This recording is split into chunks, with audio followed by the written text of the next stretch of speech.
Bien, donc rebonjour à tous. Alors pour cette deuxième table ronde, en fait, on s'était un petit peu interrogé sur les thématiques qu'on pouvait aborder.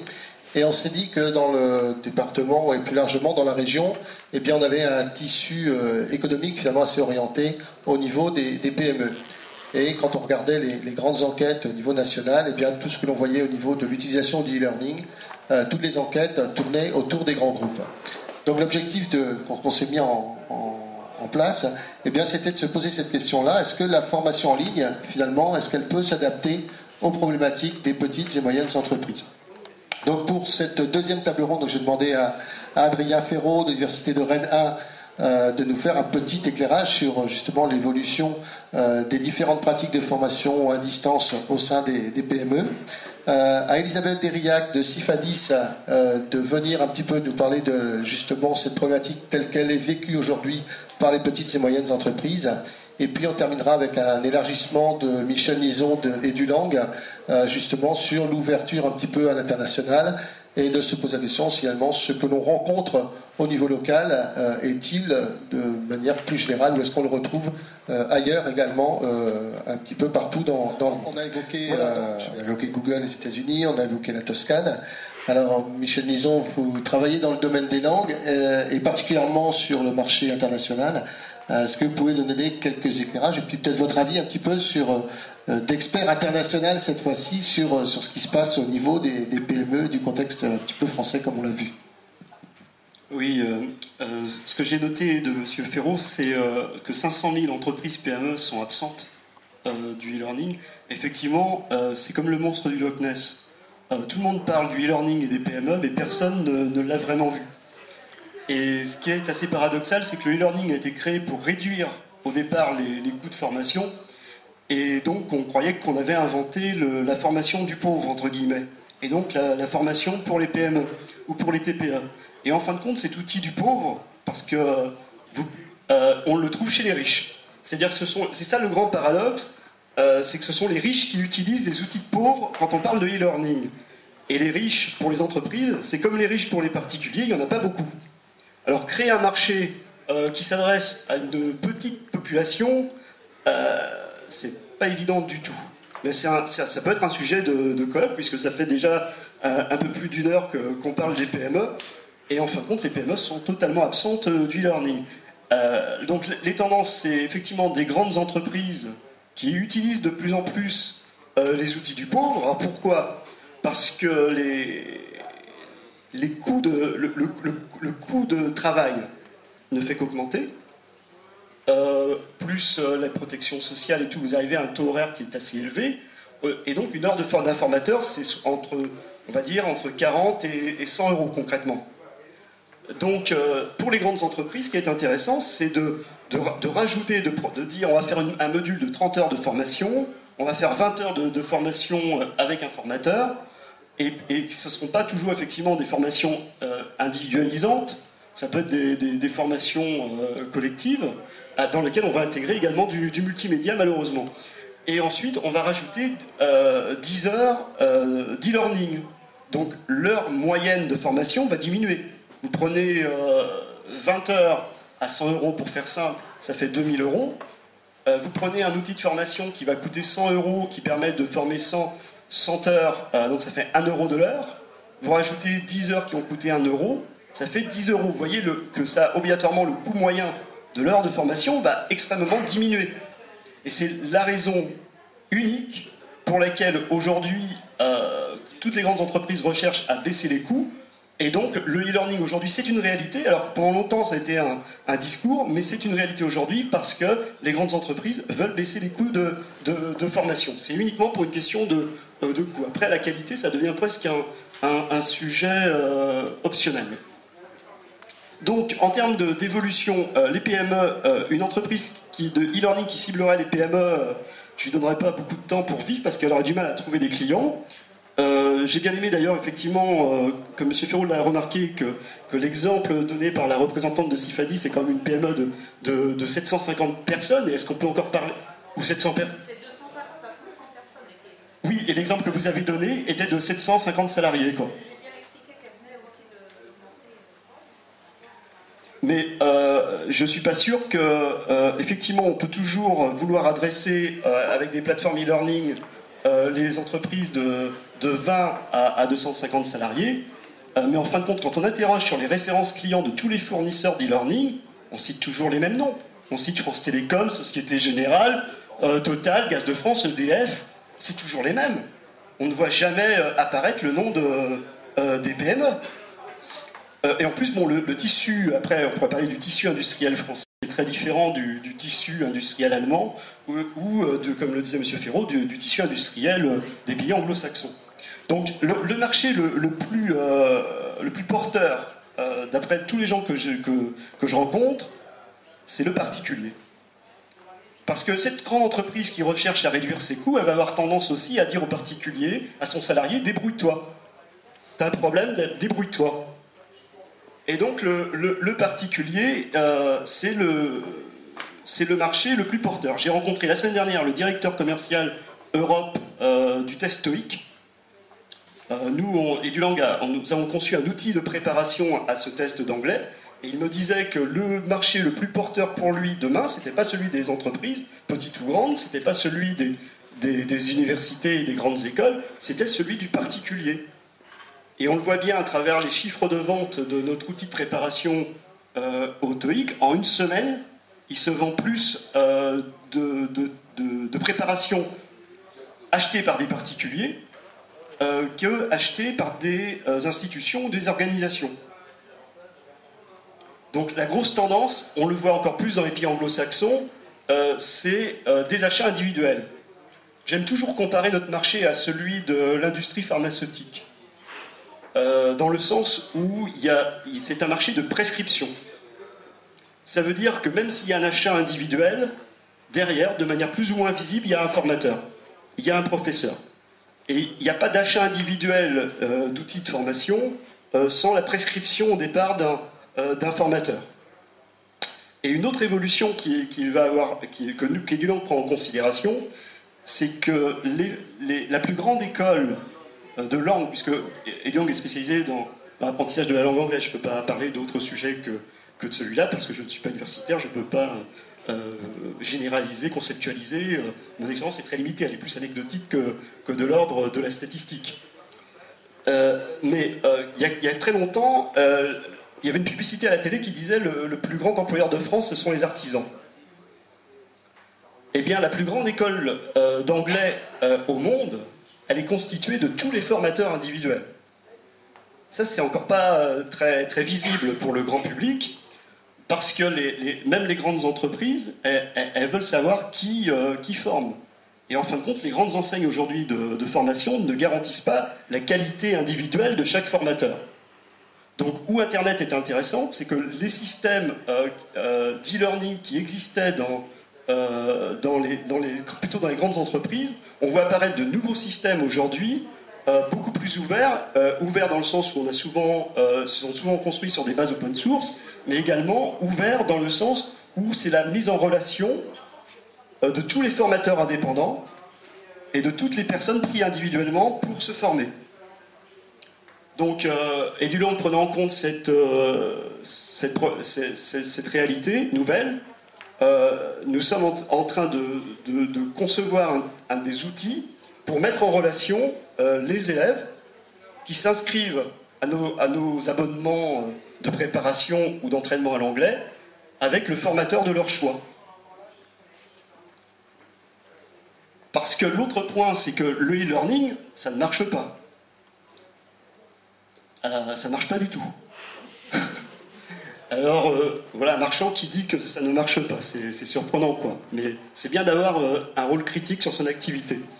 Ce qu'on s'aperçoit, c'est que, quels que soient les produits utilisés dans les organisations, quand on regarde les gens qui réellement utilisent ce qui a été acheté, ce qui a été inscrit, ben, quand on dépasse 15% d'utilisateurs, on peut déboucher la bouteille de champagne. Donc il y a vraiment un gros problème. Je me souviens d'un directeur d'une entreprise de e-learning qui n'existe plus, qui s'appelait NETG, entreprise américaine qui avait sa base européenne en Allemagne. Il avait bu quelques bières, donc il devenait beaucoup plus réaliste et moins commercial, moins langue de bois. Et il m'a dit, Michel, quel est l'avenir d'une industrie dont lorsque je rencontre un responsable formation, il m'ouvre un placard et il me montre tout ce que je lui ai vendu et qui n'est pas utilisé. Parce qu'à l'époque, c'était des CD-ROM, c'était des livres. Je me souviens du responsable formation à l'anglais de l'école de santé publique de Rennes. J'étais très heureux de lui proposer il y a quelques années un nouvel outil qu'on a mis en place qui s'appelle EnglishAddicts. Il a fermé son bureau, il avait des collègues de la documentation présents, il m'a dit « Monsieur Nison, regardez tout ce qu'on a acheté dans votre entreprise qui n'est pas utilisé. Tout ce qu'on a pu acheter. » Et à l'époque, c'était visible, des CD-ROM. Alors on les cachait dans un placard. Des accès à Internet non utilisés, c'est invisible. Et comme tout le monde a une communication de dire « tout va bien, il n'y a pas de problème », ça devient encore plus invisible. Mais je peux vous garantir que, pourquoi je vous dis ça, c'est parce que le e-learning seul, ça ne fonctionne pas. C'est-à-dire que le formateur qui en amont est invisible et qui est prescripteur, s'il n'y a pas l'intervention d'un formateur pour dire à l'élève, à l'apprenant, de se connecter, de travailler et de faire le point régulièrement avec lui, ça ne marche pas. Tous les gens qui vous prétendent le contraire sont des gros menteurs. Et quand je vous parlais de taux de remplissage de 15%, Université de l'Ouest de la France, je ne dirais pas le produit, c'est un produit d'une entreprise qui n'est pas notre entreprise, mais on est sur des taux d'utilisation de 0,5%. Donc quand on achète 5 000 ou 10 000 accès, et qu'on a ces taux inférieurs à 1% d'utilisation, donc ce que je veux dire en résumé, c'est qu'il y a une contrainte économique. On n'est pas sorti de la crise économique qui est apparue, la nouvelle crise économique qui est apparue, on peut la situer avec les événements du 11 septembre, quasiment 2001, et qui n'est pas prête de terminer, qui a commencé au début des années 2000. Donc il y a une contrainte de faire mieux, moins cher. Donc l'e-learning, c'est une bonne réponse. Par contre, ce que je veux dire, c'est que il faut revenir à des basiques. C'est-à-dire, quand on a besoin de formation, on s'adresse à qui? On s'adresse à un formateur, à une école, à une université. Et donc, le e-learning, ce n'est... il faut le désacraliser au même titre qu'un livre, qu'un DVD résultat de souvent des expérimentations. Vous disiez que ça se terminait souvent les expérimentations par un DVD. Et un buffet. Et un buffet. Donc, le e-learning, ça va fonctionner si on le désacralise, si on lui donne le même rôle qu'un livre ou un DVD. Et surtout, s'il y a un accompagnement pédagogique autour, s'il y a une véritable réflexion en amont avec des formateurs. Avec la problématique que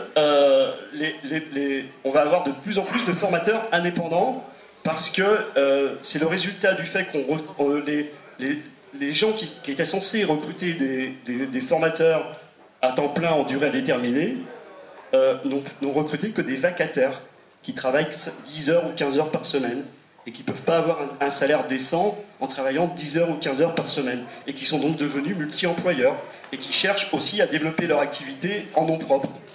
Donc ça, ce sont des réalités un peu sociologiques qui dépassent le sujet même du e-learning ou du PME. On est sur des considérations qu'il faut prendre en considération, même quand on est une petite entreprise comme EduLang à Morlaix, d'une dizaine de salariés, de prendre ces grosses tendances en compte. Une dernière tendance, c'est que le laboratoire de langue, aujourd'hui, on ne va plus parler de système, etc. Je vais encore plus loin que M. Ferraud, c'est... les gens vont se l'approprier à travers ces nouveaux outils de communication. Et j'étais surpris sur Twitter de voir un nouveau, on appelle ça des tags, qui est apparu, c'est le M-learning. Donc le e-learning, c'est totalement dépassé aux États-Unis. Si vous voulez paraître un dinosaure, parlez de e-learning aux États-Unis. Tout le monde ne parle plus que de M-learning. Donc, et puis il faut toujours se méfier des mots anglo-saxons. C'est une entreprise spécialisée dans l'apprentissage de l'anglais qui vous le dit. Quand on parle de blended learning, quand on parle de e-learning, il faut savoir si en amont on a bien défini déjà ce que ça veut dire tout ça. Et puis si on a donné des définitions claires. Généralement, tous ces mots buzzent un peu reflètent des réalités très différentes pour les personnes qui entendent ce mot-là, quoi. Donc il faudrait déjà commencer par donner des définitions simples à ces mots. Merci Michel. Je crois que Mme Derrière peut réagir notamment, je crois, sur la partie accompagnement des stagiaires. Oui, tout à fait. Enfin, je rejoins, moi, les propos sur les effets magiques du e-learning ou du m-learning ou ce qu'on veut. C'est vrai qu'aujourd'hui, on parle beaucoup de tendance de mobile learning. À côté de ça, les entreprises nous demandent de sécuriser de plus en plus les dispositifs. Donc on peut se poser des questions sur l'usage des mobile learning dans le train quand tout le monde voit vos contenus, et à côté de ça le fait qu'il faille sécuriser énormément les dispositifs. Donc je suis d'accord par rapport à ça, il ne faut jamais prendre l'information telle quelle, autant sur les taux de réussite faramineux, etc. Par contre, juste pour atténuer un petit peu, moi je trouve votre propos, je pense que c'est difficile de faire un amalgame sur les sujets de formation. C'est-à-dire qu'au niveau des taux de connexion, je pense qu'aujourd'hui on a quand même de bons taux lorsqu'on est sur des sujets quand même qui sont réglementaires et obligatoires. Ça, nous en tout cas, on le constate. Oui, voilà, tout à fait. Non, mais c'est pour ça que je modère, effectivement, quand on est sur des sujets. Et là où on a effectivement les moins beaux taux de connexion, c'est lorsqu'on met en pâture, j'appelle ça met en pâture des contenus de formation, sans dire aux gens dans quel contexte ça s'inscrit, pourquoi, etc. Nous, on a aujourd'hui des concurrents, entre guillemets, sur le marché qui commercialisent des catalogues de contenus de formation. Ils paient plus de 100 000 € par an sur des abonnements, et au final, ils ont 4-5 personnes qui se connectent parce que ça a été jeté en pâture sans savoir ni être accompagné. Et c'est pour ça qu'aujourd'hui, et moi je suis assez contente quand on va sur les conférences, qu'on rencontre des interlocuteurs, c'est que je trouve qu'il y a quand même une prise de conscience et une maturité des entreprises qui ont très bien compris aujourd'hui que le tout e-learning, ça ne voulait plus rien dire du tout. Et il y a vraiment cette réflexion pour eux d'inscrire vraiment le dispositif dans un cursus, parce qu'ils savent très bien que sinon ça ne marche pas. Donc moi je trouve qu'il y a une bonne tendance par rapport à ça, et je serais moins défaitiste presque que vous sur les propos de connexion e-learning. Je pense qu'on va plutôt sur la voie de l'amélioration, parce qu'on a compris quand même certaines choses dans les entreprises. D'accord, donc il y a des positions différentes. Je voudrais juste réagir. Effectivement, il faut nuancer. Alors, ce que je regrette, c'est que tous les vendeurs de plateformes des années 2000 qui ont poussé à l'achat en disant que le tout e-learning marchait ne se sont pas suicidés de honte, et qu'aujourd'hui proposent le blended learning. C'est juste ça. En tant que personne qui suit, non pas des années 2000, j'ai commencé à m'occuper de cette histoire quand elle s'appelait enseignement assisté par ordinateur. J'ai formé les maîtres dans le cadre du plan informatique pour tous en 1985. Donc je peux avoir un certain recul sur ce qui se passe. Et dès que effectivement le e-learning s'est lancé sur des économies d'échelle et sur l'industrialisation, c'est ce que vous dites, monsieur, avec des vendeurs sans scrupules, qui aujourd'hui sont pourfendeurs parfois d'un autre e-learning, du blended learning, etc. Et je regrette de le dire, parce qu'effectivement, aujourd'hui, ce que moi j'appelle le crétin learning est encore largement développé dans les grandes entreprises. Mais néanmoins, l'histoire avance. Et donc, si l'histoire avance, il faut reconnaître que les mêmes entreprises sont aujourd'hui beaucoup plus pédagogiques, qu'ils disent à leurs clients que le tout e-learning ne marche pas. C'est un fait, on le sait. Et des gens comme Sifadis ou d'autres, etc., le savent et accompagnent le client à identifier une modalité plus juste de formation. Donc ça, c'est acte. Par contre, ce qu'il se passe, c'est encore notre problème, qui est les toutes petites entreprises. Non, il faut être clair là-dessus. Il faut trouver une modalité, un modus operandi qui doit être différent de la simple industrialisation des savoirs. et ceci est à partager ensemble. J'ai parlé de co-construction, il faut le travailler avec les petites entreprises, il faut penser à une nouvelle modalité, je dirais, qui interface justement ces dimensions d'industrialisation qui existent, car monsieur, hélas, le monde est tel qu'il est, et que nous nous trouvons dans une situation où effectivement la concurrence est très forte. On peut le regretter, hein, et personnellement je le regrette, mais c'est comme ça, et donc on rentre dans le e-learning par les économies d'échelle. Comme vous dites, la pédagogie c'est un plus. Or il s'avère que malgré que la pédagogie soit un plus, il y a peut-être la possibilité de conscientiser que sans une véritable réflexion sur qu'est-ce que le savoir va faire par rapport au travail, comment le travail se réorganise par rapport à une nouvelle organisation du savoir, peut-être qu'on peut faire, c'est difficile, hein, mais une quadrature du cercle entre une dynamique d'économie d'échelle et d'industrialisation qui me semble inévitable, et la dimension de transformation des savoirs, de meilleure intégration des savoirs, et ça passe par un continuum qui est la possibilité d'avoir à disposition ce qu'est le territoire numérique de travail et d'enseignement. Et donc quand vous parlez du e-learning, c'est vrai, quand on voit aujourd'hui un téléphone qui ne soit pas avec un écran tactile ne se vend plus. Hein, on ne vend que des smartphones.